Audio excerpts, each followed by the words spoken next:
Kelly has got someone on his mind. Who are you calling out? Ryan Martin. Ryan Martin beat Axman in a street race, and now Axman wants revenge. Didn't that race happen once? Nah, That's right. I mean, it almost never get down. Oh, that's right, you broke. Yeah. In the world of street outlaws, some of the most shocking and heart-stopping races are just a call away, and no one is safe from being called out. To take on challenges and become the street king, some top drivers in America compete in races in their strongest and fastest vehicles. Axman isn't too happy with Ryan Martin and seeks revenge by calling the Camaro driver out for a challenge. Why is Axman seeking revenge? What will be the outcome of the race? Join us as we follow the intense race battle where Axman seeks to get his revenge on Ryan Martin. The showdown between Axman and Ryan Martin. In this episode of Street Outlaws No Prep Kings, members of Team OKC are discussing how their team would advance. It is a beautiful sunny day in Ohio, and Doc is expressing to his team the dire nature of his situation. For some reason, he is out of the running for the season, and the best he can do is give his points to a team member to help them advance. The question, however, is who? He is torn between two members. There is Ryan Martin, who is doing so well and is the bright star in the team. He is ranked first with 135 points. Giving him 5 points will put him ahead and ensure he wins the season. On the other hand, there is Chuck Sightsingers. He needs the point for a different reason, to survive and thrive. Chuck is ranked 9th position with just 65 points. Chuck argued that he had dropped from a strong position in the points to a much weaker one. He emphasized his need for the extra pass and points, stating he had to be in the top 5 or 10 to help his team win the championship. Ryan acknowledged Doc's offer to give him the points. He saw the logic in accepting them, but then considered Chuck's situation. He recognized Chuck's car troubles and felt Chuck arguably required the points more. However, Ryan also pointed out the difficulty of the decision this late in the game, mentioning he couldn't afford to lose in the first round himself, especially considering his past losses by such a small margin. Ryan, however, feels like if his team members think that he should take the points, then he would take them. Doc emphasized that Ryan was their strongest player as it stands. Ryan acknowledged that, and then mentioned he had lost 2 seasons by 5 points.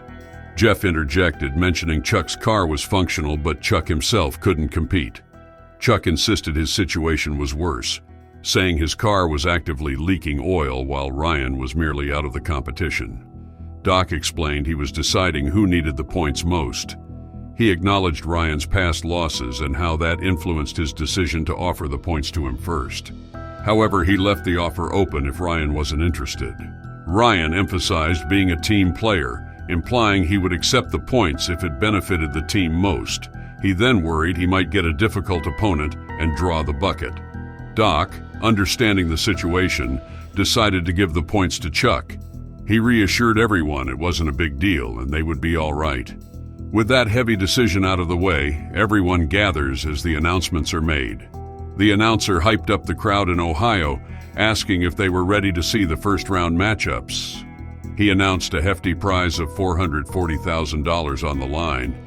After checking for any call-outs for the first round and seeing Dominator's hand up, he revealed Mr. Nice Guy had something to say.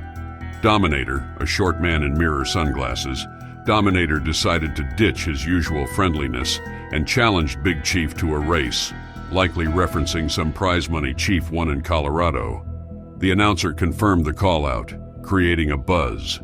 Big Chief, despite reservations, felt obligated to accept the challenge, emphasizing it was the best move for him and his team. The announcer moved on, checking for more call-outs. Another driver chose to challenge Randy Williams. Randy, however, requested a pause, possibly wanting to strategize or avoid the challenge. The announcer, unimpressed, declared Randy's response a firm rejection. He then looked for more call-outs. Finally, Scott took center stage, deciding to challenge Ryan Martin, the current leader in points.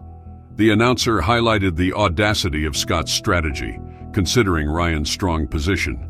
Ryan, unsurprisingly, seemed unfazed. He anticipated declining the challenge and opting for the random selection process. An unexpected challenger emerged, a lady named Stinky Piney wanted to race Randy Williams. The announcer, surprised, clarified Stinky Piney's identity. Stinky Piney confirmed their desire to race Randy. The announcer paused to see if anyone else wanted to challenge Randy before the call-out became official. Many hands went up, including Ryan Martin. With so many challenges, the announcer addressed Randy directly, asking who he wanted to race. Randy, acknowledging his new car setup and recent troubles, he'd had a broken transmission, proposed a surprising counter call-out. He opted to challenge Lizzie, much to the announcer's amusement. The situation had taken a dramatic turn. Randy, who currently ranked low at 34th with only 20 points, explained his decision to call out Lizzie. He revealed that everyone had assumed he was out of the competition since his team had replaced the transmission the night before. They underestimated him, believing he was broke. Randy emphasized it was a brand new, untuned engine. He then highlighted the challenge. He was a one-man team and had faced electrical issues. Yet Kai Kelly, Lizzie, and Pat came to his aid for 5 hours, freely helping a stranger. Randy felt he owed them a favor, and that's why he chose Lizzie for his counter call-out. The announcer shared that Lizzie had accepted the call-out. Lizzie, who was ranked second with 110 points, expressed feeling remorseful about taking the call from Randy Williams, but viewed it as an easy win to advance to round 2 without needing to call out Ryan or select one of her teammates. The announcer then asked if there were any more call-outs, and Larry Larson indicated he had someone in mind. Larry mentioned that the person he wanted was standing next to him. The announcer clarified the person's name as Kelly Bluebaugh. The announcer informed Kelly Bluebaugh that Larry Larson was calling them out and inquired about their response. Kelly expressed readiness to accept the call-out. The announcer confirmed Kelly's acceptance and stated that they were now locked in. Then the announcer asked if there were any more call-outs, and Doc signaled his intention to speak. Doc mentioned that Chuck had been somewhat harsh on him lately. Chuck interjected, asking what Doc had said. The announcer then addressed Chuck, informing him that he was being called out by Doc and asking for his thoughts. Chuck agreed to accept the call-out, adding a lighthearted comment about Doc's head size. Finally, the announcer asked if there were any more call-outs. The host asked Kai Kelly who he was calling out after announcing that he had someone in mind for a call-out. In response, Kai said he was criticizing Ryan Martin. After stressing the importance of the number 2 calling out the number 1, the announcer restated that Kai had called out Ryan Martin. Ryan was pushed to take the call-out by the crowd. Ryan said he didn't want to turn him down, but he felt he should. Ryan's choice to decline surprised the announcer. Ryan was forewarned by another driver that they would not take well to him drawing them. The remaining drivers were then told to step forward and take a draw from the bucket. They all scrambled for their lot in the bucket. Ryan mentioned that they had adjusted the weight of the car, implying that it should be handled well in various situations.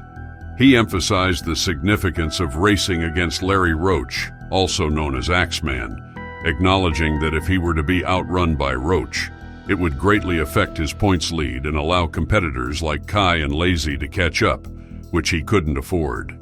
Axeman expressed his belief that he would have a better chance of racing in the first round rather than the last, considering the potential impact on Ryan's points if he were to defeat him. Axeman recounted his decision not to call out Ryan Martin after a group meeting, and instead relied on luck to determine their matchup. Drawing Ryan Martin was a result he desired, as he felt it was necessary to defeat the top competitor to solidify his standing. Jeff recalled a previous race between Axeman and Ryan Martin, prompting Ryan to clarify that while it almost happened, it didn't occur due to Axeman's car breaking down. During a flashback to a previous final where Axeman automatically lost to Ryan due to a mechanical failure, the announcer congratulated Ryan Martin as the Illinois No Prep Game champion. Jeff asked Axeman about the crank sensor, to which Axeman replied that he had checked it numerous times, even shaking it. Ryan expressed his determination to finish the upcoming race on top, emphasizing the importance of winning to maintain his points lead. The race starts with the revving of engines. At the signal to go, both cars speed down the short stretch of road. It takes a couple of seconds for both to reach the finish line. Ryan Martin has won the race.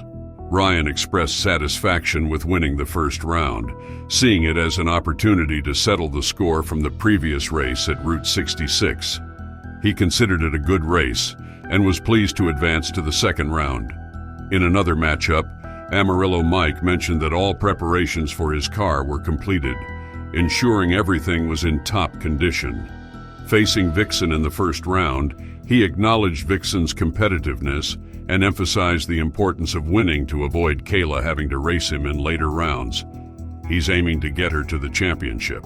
Rich Bruder, also known as the Vixen, discussed drawing Amarillo Mike in the first round, recognizing him as a strong competitor.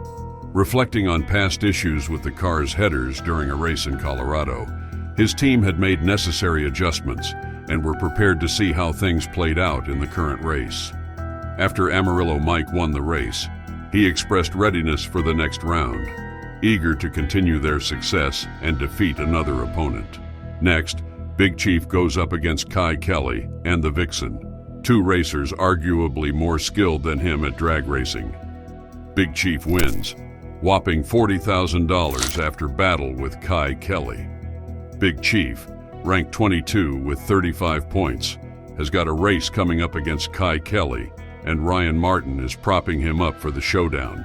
Big Chief asked Ryan Martin about the potential performance of Kai, wondering what number they could hit with their current setup.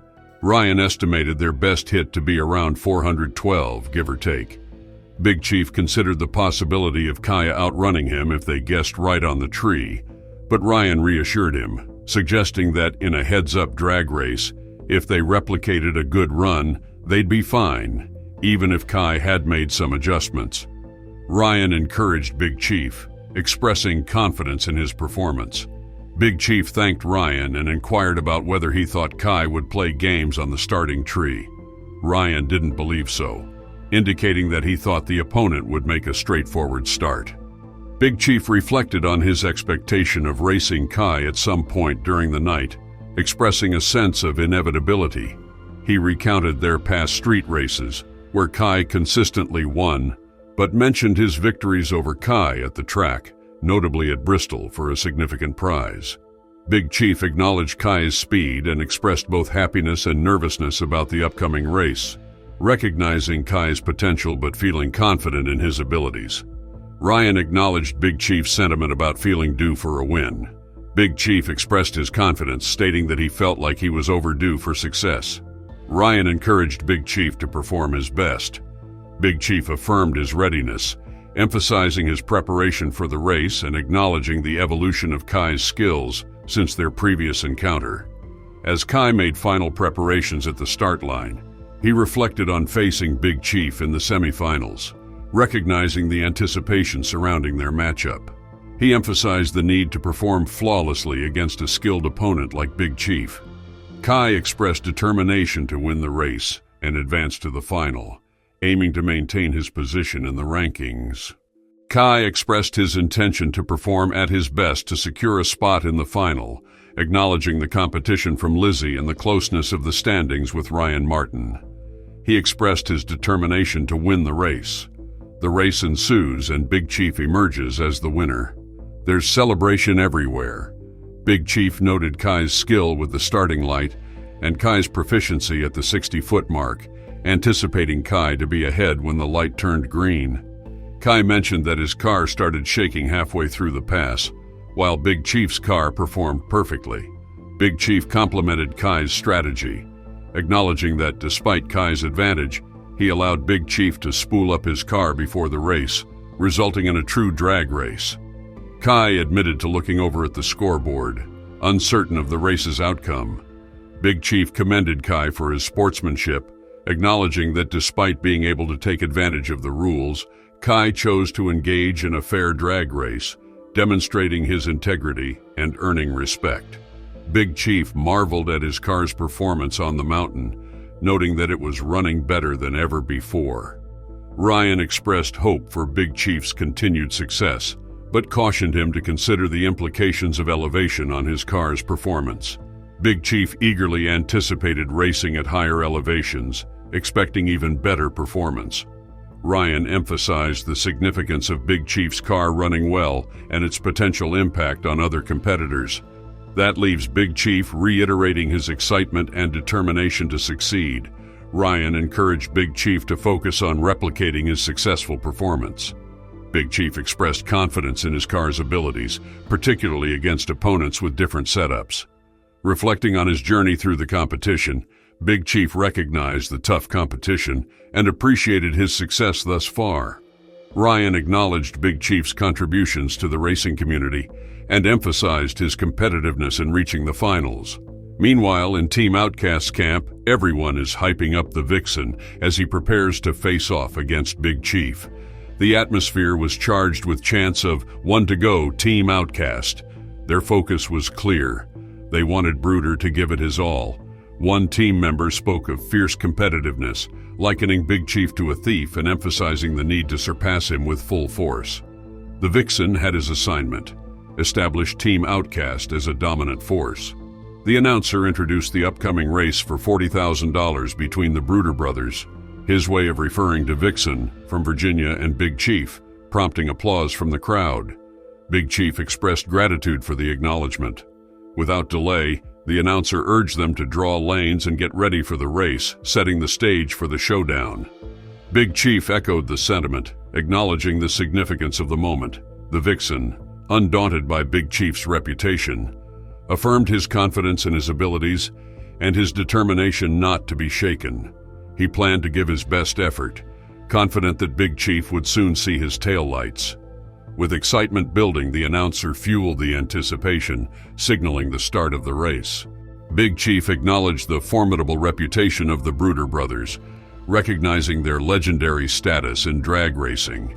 Despite their dominance, they were here to compete in the challenging world of no-prep racing. The announcer gauged the support for Big Chief among the crowd.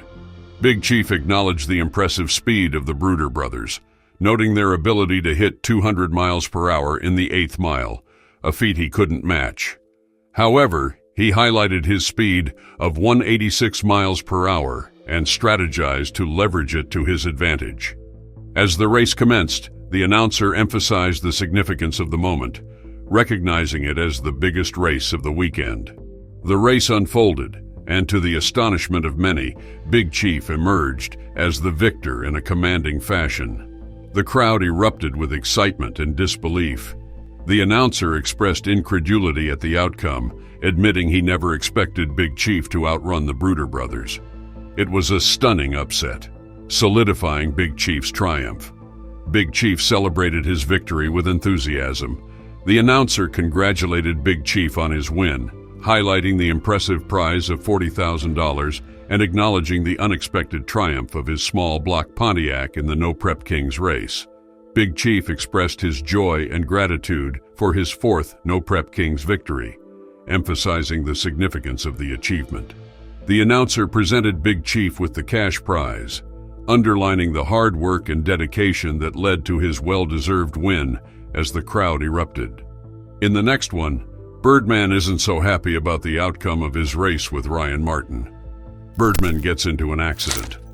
In the car shed, Big Chief delegated the task of starting the car to his team, focusing on fine-tuning the tune. He mentioned drawing the Bird brothers, known for their speed and experience in racing. Jerry Bird discussed his strategy for racing against Big Chief, intending to let Chief do his burnout first and then follow suit. He anticipated a tough battle, particularly focused on the start line and who gets there first.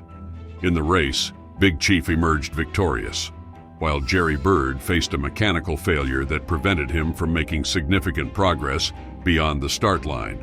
A spectator complimented Big Chief on his run. Jerry explained that he treated the throttle immediately, noticing he was in the lead. However, a water leak caused him to hit the water and lose traction, ending his race. Big Chief expressed his excitement and satisfaction with the race, emphasizing his enjoyment of the experience. He reflected on the challenges he faced to make it into the main event, highlighting the importance of his car, crew, and trailer in his racing endeavors.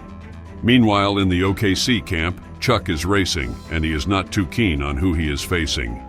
Chuck lamented drawing his teammate Monza in the first round, especially after the efforts he and Ryan had put into making Monza's car competitive.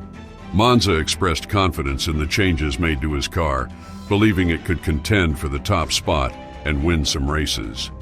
In the race, Monza emerged victorious, prompting Chuck to acknowledge the disappointment of having to eliminate another member of their team, but also recognize Monza's impressive performance. Chuck expressed satisfaction with his own car's performance, but also acknowledged Monza's abilities and the importance of relying on him to represent Team 405 in the competition. Monza expressed his preference for not having to race his way into the event and his determination to perform well. Chuck encouraged Monza to capitalize on his success, referencing their previous encounters and expressing hope for continued success. Monza affirmed his commitment to giving his all in the competition. Ryan is facing Birdman in a race. Ryan expressed his excitement about competing at Gateway Motorsports Park, emphasizing the importance of winning to maintain his points lead. During the race, Ryan emerged victorious, but his attention was drawn to Birdman's crash. A teammate informed Ryan about Birdman's crash, but the details were unclear. At the crash site, Birdman did not understand what happened. He brushed off the crash, describing it as a sudden event. His teammate expressed surprise at the speed of the crash and noted that Birdman's tire had come off the ground during the incident. Birdman questioned why the car turned so abruptly, speculating that something must have broken to cause such a drastic movement. His teammate likened the crash to hitting black ice, emphasizing the suddenness of the event and expressing relief that Birdman was unharmed. Despite the shock of the crash, Birdman marveled at how quickly it occurred, reflecting on the intensity of the impact. His teammate reassured Birdman, suggesting that the crash could have been worse, and praising his driving skills leading up to the incident. They discussed the possibility of the tires smoking when they were knocked off, with plans to review the video footage for clarity. Overall, despite the unexpected crash, both Birdman and his teammates expressed gratitude that Birdman emerged from the incident unscathed. Birdman recounted his race against Ryan, initially feeling confident as he pulled away from him. However, the crash happened so suddenly that he didn't realize he was in trouble until after it occurred. He expressed disappointment at not holding up his end of the deal after swapping chips with Doc and Ryan. Nevertheless, he expressed happiness for his teammate moving on to round 2. His teammate offered support and affection, expressing love for Birdman and willingness to assist him in any way he needed. Birdman thanked him and appreciated the support, indicating that he would keep him updated. His teammate encouraged Birdman to focus on the next race and go after the $40,000 prize. Chuck, 55, described his first-round race against Ronnie Pace, acknowledging Ronnie as a skilled racer with a fast car equipped with nitrous. Despite the Texas-Oklahoma rivalry, Chuck remained focused on seeing what would happen in the race. During the race, Chuck noticed Ronnie jumping the start before the tree activated, prompting Chuck to react and press his button to start. Chuck won the race, even though it was a red light, putting Team 405 in a favorable position with 6 drivers advancing to round 2. Ronnie Pace congratulated Chuck on his victory, acknowledging Chuck's skill in coming around him during the race. In a heated rivalry between 2 drivers, anything is inevitable. Big Chief and the Reaper getting into it, and what happens next makes one of them very happy. The collision. Randy Williams faces off against Sean Wilhoit. Randy expressed confidence in his new car's performance on the track, believing it to be suited for nitrous use. However, Sean Wilhoit emerged as the winner of the race. Sean Wilhoit reflected on the race, noting that they managed to defeat their opponent and get the professor onto the trailer while keeping the car stable on all 4 tires. He mentioned Team Texas's recent struggles but expressed optimism about their new motor's performance, which enabled them to advance to round 2. Randy Williams congratulated Sean on the win and encouraged him to continue striving for victory. Sean jokingly remarked that if Randy didn't stop calling him up, people might perceive him as nice, indicating a playful dynamic between the 2 competitors. The Reaper commented on Big Chief's transition to the world of no-prep racing, noting that despite Big Chief's previous skepticism about the sport, he eventually recognized its appeal and started participating. The Reaper expressed satisfaction at seeing Big Chief at no-prep events, despite their history. In a flashback, the Reaper and Big Chief discussed a controversy surrounding the Reaper's car. Big Chief clarified that the Reaper's car was made of fiberglass, not steel, as rumored.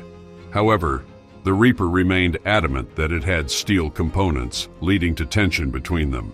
Despite their disagreement, others present interjected, expressing Big Chief's fondness for the Reaper, indicating that he harbored no ill will toward the Reaper. The Reaper expressed confidence in his abilities going into the race against Big Chief, emphasizing his belief that he had a faster car. However, he also noted a lingering tension between himself and Big Chief, suggesting that while he harbored no animosity, the feeling may not be mutual. Big Chief, on the other hand, admitted to feeling nervous about racing the Reaper in the first round on an unfamiliar track and in the heat of the day. He acknowledged the discussions he and the Reaper had about each other's cars in the past, highlighting the pressure he felt to perform well and disprove any doubts raised by critics. The prospect of losing to the Reaper in a no-prep race weighed heavily on him, as it would potentially validate criticisms about his racing prowess. After winning the race against the Reaper, Big Chief expressed relief at the outcome, describing the experience as nerve-wracking. He acknowledged the progress made and the data collected, anticipating improvement as the night progressed and expressing determination to continue racing. Big Chief and the Reaper embraced, with Big Chief thanking him for the race and expressing excitement about advancing to the second round. He emphasized the significance of making it this far and the opportunity to challenge perceptions about his racing abilities. Big Chief remained optimistic about his chances and committed to continuing to compete, regardless of the location or circumstances. Scott Taylor expressed confidence in his car's speed compared to Chuck 55, noting the advantage of having a big pro Charger. Despite losing to Chuck in their previous race, Scott remained optimistic about his chances this time, especially given his close position in the point standings. During the race, Scott's plan unfolded as expected, with his car experiencing some wheel spin halfway through. However, Scott's determination to win drove him to push through the wheel spin, ultimately allowing him to surge ahead of Chuck and claim victory at the finish line. Scott reflected on Lizzie's recent successes and hoped to continue the trend by winning the current event, reinforcing the importance of every race in the points chase. What are your thoughts about the Street Outlaws? No Prep King show? Remember to drop your opinion in the comments. If you want to see more thrilling videos like these, don't forget to like, share, and subscribe to the channel for more interesting videos.